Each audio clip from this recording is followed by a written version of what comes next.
What is up, guys? Wraec is here with a new video, and today we want to talk about a new upcoming feature in Idle Heroes Ascension of Destiny. It's not exactly news anymore. I'm pretty late to the party, you could say, but then again, I'm not a news channel and don't really do news regularly. Sometimes when I care, but for the most part, we want to look now at what it actually is. What news we have on it, what updates we have on it, what leaks there were, and what you basically have to know about it before the Ascension of Destiny releases, and what it will be all about. So basically what Ascension of Destiny is, and I have to set up a little disclaimer here at this point, this is auto-translated. Most of what you will see is auto-translated. So if you see Ascension of Destiny even, or Void Invasion, or we do it together with Wraec, which the Information Wraec has sorted this out, well, there are certainly some flaws in the translation, some things that would probably be named differently in the game. I would also assume that the resources will be named differently in the game that we'll look later on into. And so there can be slight differences. Later on we will look at abilities as well. And keep in mind there, abilities have to be described pretty precisely. So if you use auto-translate, you will always lose a bit of the effect, like it will not be entirely accurate.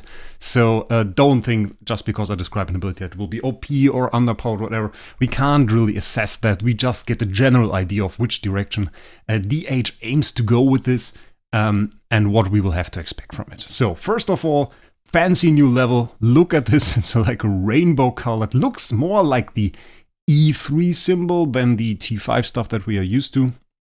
But basically what it is the next level beyond the T levels. So we basically have our E levels and ables to up to like E5. Then we go to V4. Then we go to T5 and with like level 120 or 100.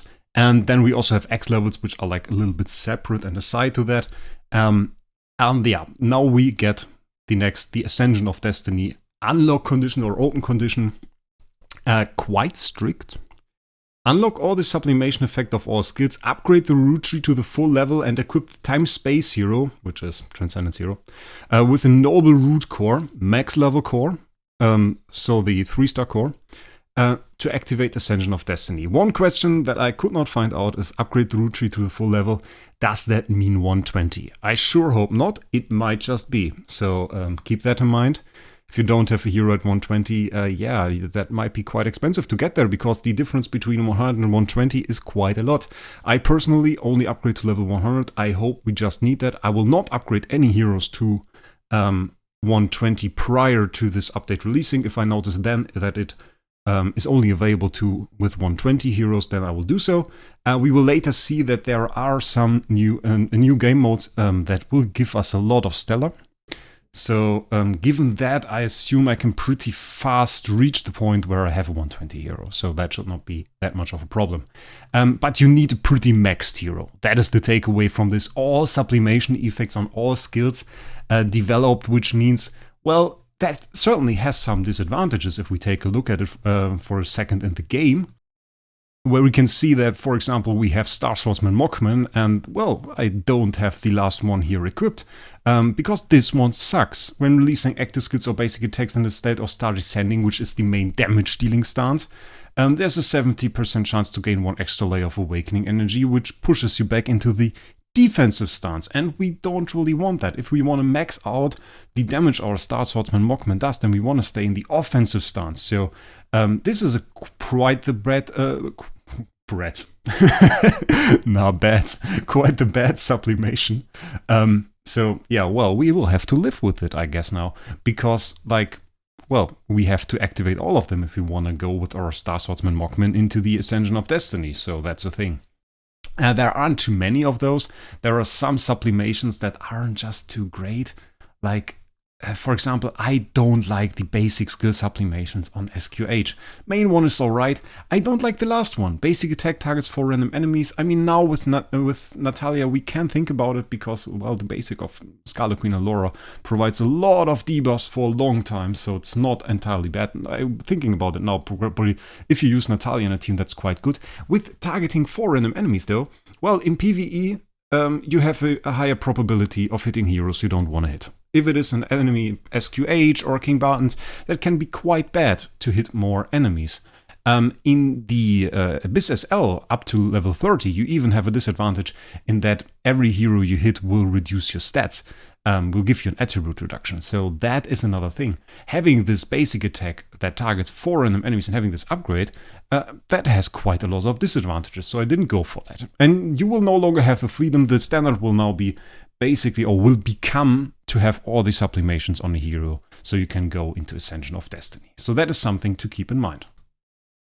So the next thing we want to look at is what do we actually get for upgrading to the Ascension of Destiny? Well, first of all, we get a new skill.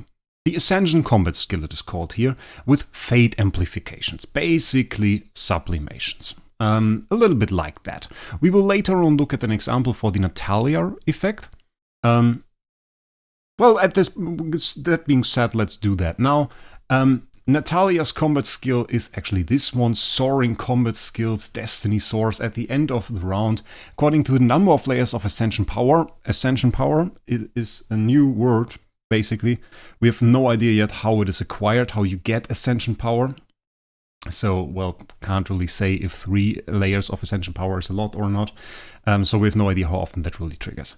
To the number of layers of Ascension Power, you have consumed 3 layers of Ascension Power and have 100% probability of inflicting one random of the following effects on all enemy heroes for 2 rounds. Attack reduction by 30%, speed reduction by 50 points, armor reduction by 80%. While we don't know how often that really triggers, the effects are certainly most powerful. If you think about it, you have a Natalia on the board, which is pretty good at replicating debuffs. So like, if you inflict a 30% attack reduction on every single enemy in the team, well, you will have 30% attack reduction also on the highest attack hero, which means once she does an active skill, she can replicate that and replicate it to all the enemies again, doubling the attack reduction. And this is only part of it. If we look at that, that is the main skill. This Fate Amplification, Spirit Effect here, those are in a list here. And we can see there are they are well separated, and there are symbols next to it. That will be important later on, because you unlock them well after each other, not the same at the time. Last one has a long text. It seems to be the last one that you acquire, but we can take a look at those. Those come on top of the skill. This is extra. You get this too. You get both of those things. Inflict 600% attack damage to the enemy hero with the lowest HP, and additional 600% attack damage for each negative effect on the target. We don't know when this triggers. Does this trigger with the combat skill at the end of a round? When does it trigger? No idea. Quite nice, actually, if you have like a Wraec in the team. Suddenly, your Natalia has Wraec synergy and targets lowest life, which is a kind of insane. It was very nice though. So pretty good skill. Behaves a little bit like her basic interactive skill, in that it also, for every negative effect, which probably means only attribute reductions, does extra damage. 600% is not the highest value, but for extra damage it's quite substantial. Next effect, in addition, the hero with the highest attack gets an offset of 10% anti-control immunity rate, 10% CI offset, a debuff on the enemy though as an attribute reduction. We saw that before. Don't let me lie, who had that? Negative offsetting CI offset, offsetting control immunity. Oh, I'm not sure.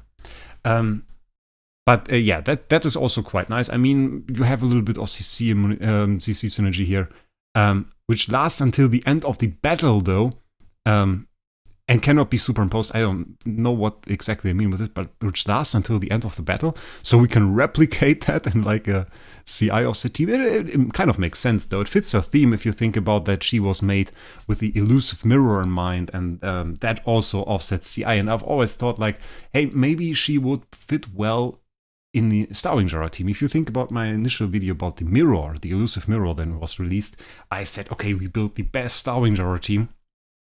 With like full elusive mirrors on there, and then we activate the core, and because the core uses the CI offset of every single hero, we will see everything. And she kind of fits in this theme now with this effect, so it's not entirely bad. It's actually pretty good if she replicates it. In addition, for our front row heroes, 50% probability random clear attribute debuff effect on them.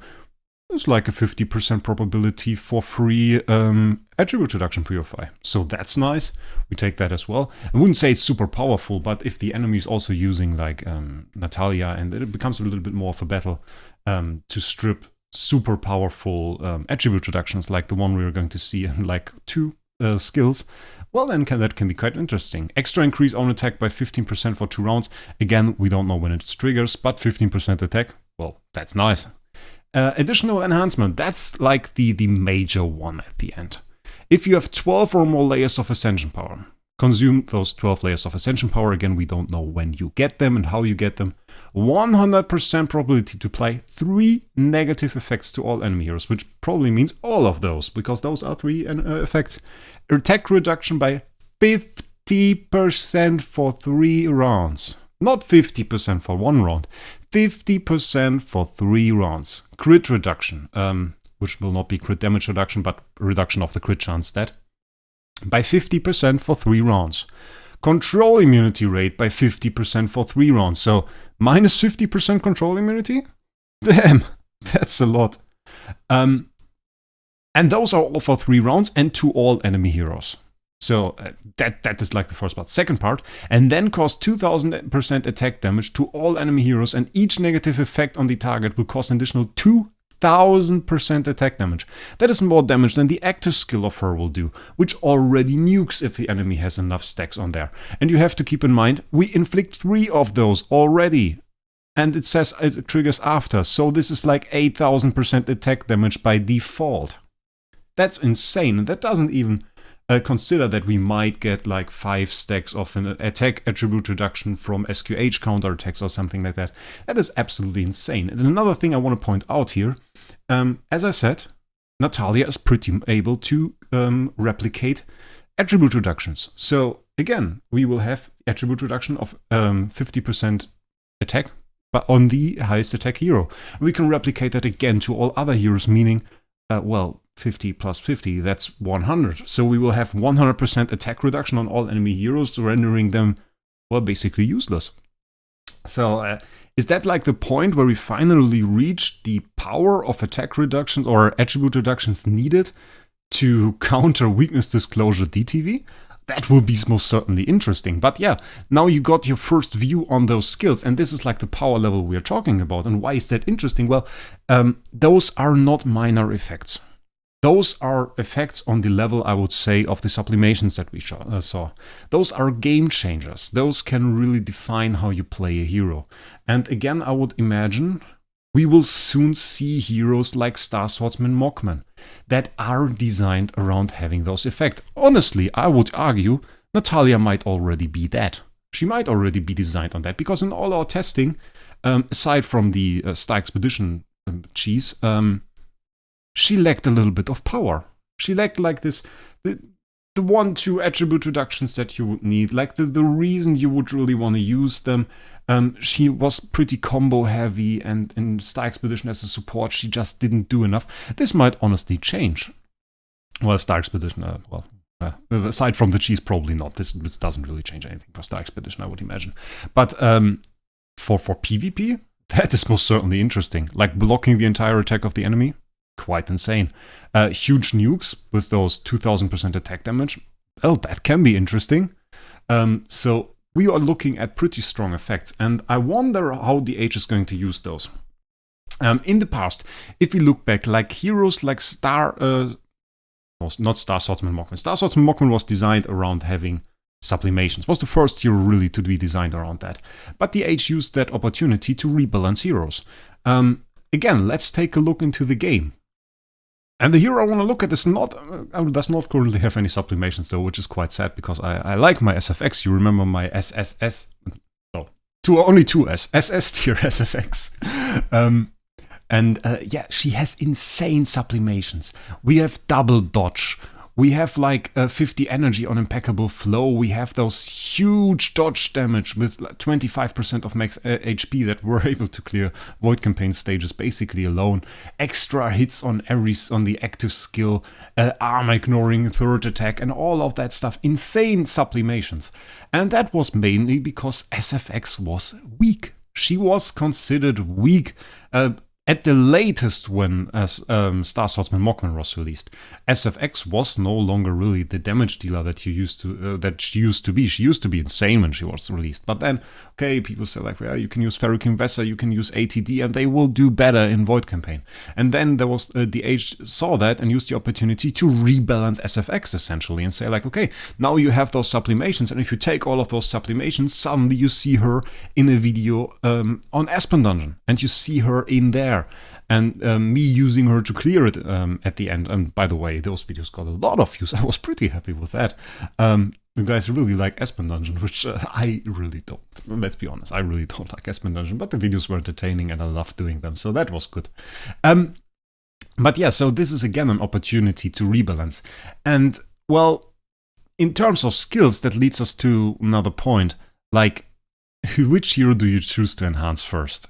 And the answer is, you can't decide that now, because you will have to see those heroes, because the Age might once again say, oh, looking at that, well, we didn't really give any love to BQA, let's do that, let's give her 1 or 2 or 3 insane abilities, and suddenly, well, she is the most meta support hero. And that might be the case. Some of those heroes, well, we have a lot of Transcendence heroes, and not all of them got the same amount of love, really. We haven't seen Eos in the meta for a while. She saw some play in Star Expedition now, a little bit in some teams, but not really. She's not really PvP stuff. ATD, insane for, well, most campaign stuff, honestly. He's insane. But not really for boss fights or PvP. He has not really seen any play there for quite some time. Maybe he gets something. Or maybe the already strong ones profit the most. Maybe DTV will be insane. G-Stab can be insane. But it depends on which abilities they get. And sometimes it's not even like, okay, we have a 2000% attack buff on there. Sometimes it's this little bit of, this little missing piece that just was missing to make this hero great. And maybe we will see that. This was especially the case, by the way, when Sublimations, when we got Star Alchemist Holmes Young, and we got the increase of the duration of potion obtained from Eye of Destiny. And that was very nice. And we could suddenly have potions over multiple turns, let them have a basic, and then do an active skill that really made sure to inflict perceptual disorder. And stuff like that can really change around the meta. So, well, I can't give you the answer, of course, now on which hero you should go for the first Ascension hero. Well, I certainly will think about the new game mode that's coming up, which we will talk about right after I describe to you the resources. So give me a... So let's take a look at the new resources the Age will bring into the game. There are 3 of those: Scattered Spirit Rain Fragments, Light Jade Fragments, Divine Light Jade. Those names, well, auto-translated, won't be accurate later on the game. The first 2 are your basic resource, you can say, obtaining method Void Battle Idol reward, which will be the new Void bosses that we will talk about in the end, that mostly will influence my decision on who to take as a first Ascension hero. And then we have Divine Light Jade. And Divine Light Jade you can compare mostly to, well, sublimation materials in the form you acquire them. There will be some packs with them. Follow-up activities means events. So like if there is a big event, you know you can get your sublimation materials, and probably there will be a selection of Divine Light Jade there as well. Those are a bit of your premium resources. The other 2, well, your basic ones. And you can already see that in the design, honestly. It's quite obvious. You can see some use here. And the way this works is a little bit like the tree levels. You have your normal levels that you can upgrade, and upgrading a level, you can see it here, gives you fixed attack, fixed HP, percent attack, percent HP, and it takes the yellow resources, the Scattered Spirit Rain Fragments, and Stellar. By the way, this guy has 67 million Stellar, which is insane. And you upgrade to your regular levels until you hit a threshold. And those thresholds are those here. And you can see there are similar symbols here to the ones we saw next to the skills before. And you get to a certain level, then it says, okay, now you need to upgrade. This is the way this is described here. And this will give you like this wonderful level here. You can see this hero was on like 3, which is like this one. And to get to 4, you would need like Divine Energy Jade and Time-Space Crystal. Time-Space Crystal is usually the word they use for Crystal of Transcendence, by the way. So keep that in mind. That will be, well, a little bit annoying, honestly, to use Crystal of Transcendence on a hero. But then again, Stellar, well, has been in there for quite a while. I hope we get more sources of that. That would also enable us to like enhance some more heroes to T5, maybe that would be quite good. So Divine Energy Light Jade, I would imagine when we see the first event, which is already next week, they will show us some Divine Energy Light Jade, probably make it stupid expensive to get, and or later on, you know how it works. It will be easier to get. It will be in like most events and pretty free to play to achieve as well. Next time we'll probably just get like a little bit for a lot of money. Well, it is what it is. It's the game, how the game works. Again, you can get to like +6, which means 6 as a symbol in here, and the bonus you get is called Divine Energy bonus. One thing you have to keep in mind, after activating Ascension of Destiny, you'll not be able to take off or replace the root core, so the core that you equip on the hero, of the hero's equipment. So it's like the core. It cannot be taken away. I think that isn't too important for most people. It can be a bit annoying if you have multiple copies of the same Transcendence hero that are also tree enabled, so can both use the core, and you want to build another team and want to use that core on the other hero. But I don't think most of you guys will be impacted by that. Personally, I won't. I just don't have the opportunity to do that. But maybe keep that in mind for the case that you come into this situation. Now for the last part, and this is what I will mostly think about when choosing my first hero for the Ascension. New boss battles. And this picture isn't good because it doesn't show you a whole lot, other than that this guy clearly uses death tools. Death tools to get to this stuff. Or, I mean, like, the rate isn't the same for all 3 resources, isn't it? Yes, ×3 there, by the way, interesting. Open conditions, unlock the void battle, game rules. We will not use this. It's easier if I show you guys this, because there is this little thing here at the side, and this explains it as best. After clearing an island, means like 1/6, for example, there will be a new mode available on that specific island, which is the boss mode. On every single island, that boss mode will feature 10 of those bosses. We have no idea how they work. We have no idea if they have ads. We have no idea if they are difficult. I was told they were. Not by the age, though. So, yeah, that's a thing. And they will reward those 2 basic resources we saw. They will reward Stellar and they will reward Crystal of Transcendence. And every single island has 10 of those bosses, meaning there will be a grand total of 50 bosses. I saw a leak, which I'm not going to show you, because I don't know if how that got to me actually, but it's okay. And it said like for the last bosses on Island 5, you can get up to 1.8 million Stellar. So there's not like some small time 5k Stellar reward. There's some serious rewards in there. And I guess they will be quite difficult. There's a leaderboard, as you can see. This is the thing. 10 bosses per island. After clearing 1-6, you go in there, you can clear your bosses, or you go just to Island 2, continue there, and you do both at the same time, basically. You can attack the boss 3 times if you clear it. That's great. I heard there was some kind of smash option. Couldn't really confirm that with the information here. But like 3 challenge opportunities per day. Yeah. And this is basically the new stuff. And this is what you would want to clear ASAP. As soon as you can, if you've already cleared campaign, all of the islands, then you would want to clear that as soon as possible. And maybe getting like the best hero possible as first Ascendant hero makes kind of sense, because this game mode, those bosses give you more material, so they enable you to upgrade more heroes. And I would say, well, you want to look at your boss killers probably. And unless there is like a new ability, and we talked about this, some heroes can get like an ability that changes their behavior in a certain way, like we talked about Stark, Miss Tom's Young. We will look at LFA, we will look at MFG, we will look at Ferric Invesa. Those are your standard boss killers. If there are no further boss, even Natalia Cheese doesn't work, so we have those 3 basically. And I guess most interesting there, LFA is pretty cool. Personally, I like MFG. If there is no second enemy though, well, again, that is another thing, so that will be quite interesting. Interesting layout change, by the way. They moved the skin option here as a green button to get room for the new stuff. Interesting. Well, so I'm mostly looking at LFA and MFG. My Ferric Invesa was quite strong, but I feel like LFA has a bit more power. So those are the 2 I'm looking at. But we will see. I will talk more about all of those heroes and which ones I think it's good when the new update releases. Rumors say in 3 days, so on Wednesday. We will see. And anyway, guys, I wish you a great day and we'll see us in the next one.